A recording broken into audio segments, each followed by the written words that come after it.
When the great Isaac Newton died, his relatives wanted to sell his writings. Naturally, they wanted to get hundreds of thousands of pounds for it.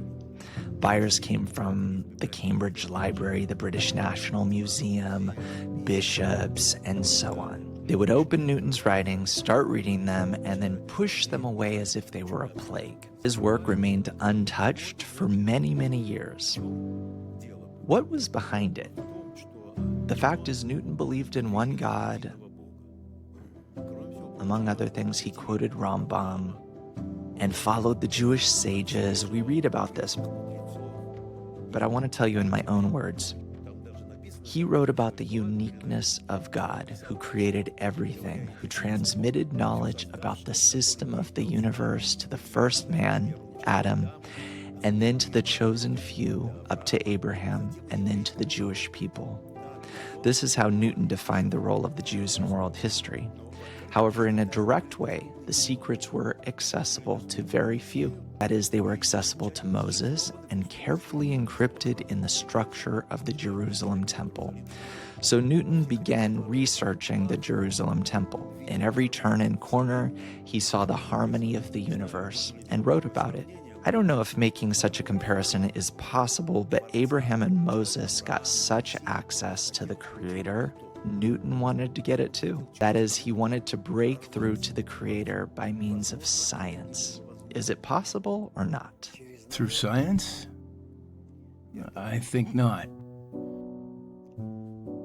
Many people wanted to break through science to a vision of the upper worlds, upper governance.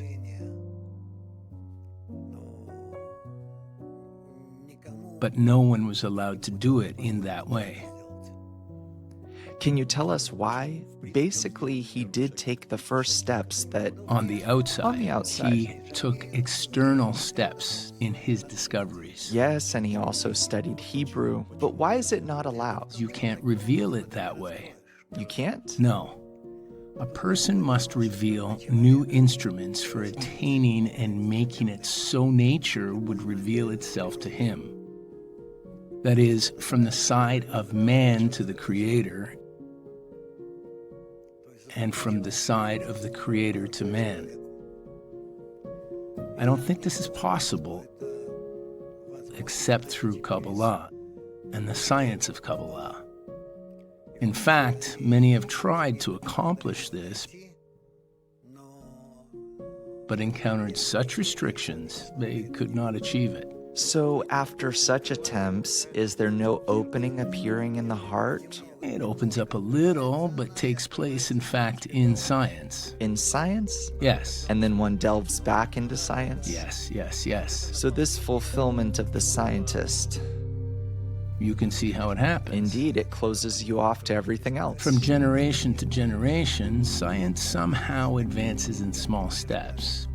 But, in fact, it is not allowed to go much further. You've been doing this all your life and say only through Kabbalah. You seem to have tried to break through both the scientific method and the method of Kabbalah, and you still say through Kabbalah. Yes. Here we can return to one point you've talked about a lot, called faith above reason. Yes. That is, the scientist follows reason, yet the Kabbalist follows faith above reason. Once more, for our regular folk, can you explain again what it is? What is the difference between Kabbalah and other sciences if faith is above reason? I can't explain it. It is hard. A person should seriously engage in self-education, but not from other methods or sources. Not psychology. This is not psychology. One must position himself in relation to nature, so nature will let him in. When does it let you in? It lets you in when you are ready to serve it in everything for the sake of attaining nature. That's it. For the Creator to be above all else for a person. This is not a religious attachment to the Creator, but rather a devotion to the Creator, in the idea of man's adhesion to the Creator. What's the difference between religion and the science of Kabbalah in this case? You said this is not a religion. Religion, too, has a direction. It has a specific aim. But here? Here one must follow the commandments of the Creator in order to attain Him. But not in religion? No, religion does not offer a direction to attain the Creator. It's not aimed at attainment. To attain the Creator? No. So why do I follow the commandments? To follow His external instructions, external laws. But this point of attaining Him is missing? Yes. Although you cannot explain it at all, you need to study and little by little begin to understand what is required of you. So it still requires me to change. Yes. At what point do I realize I have to change? I keep studying and studying. At what point does change happen? Only when complete self-annulment is required.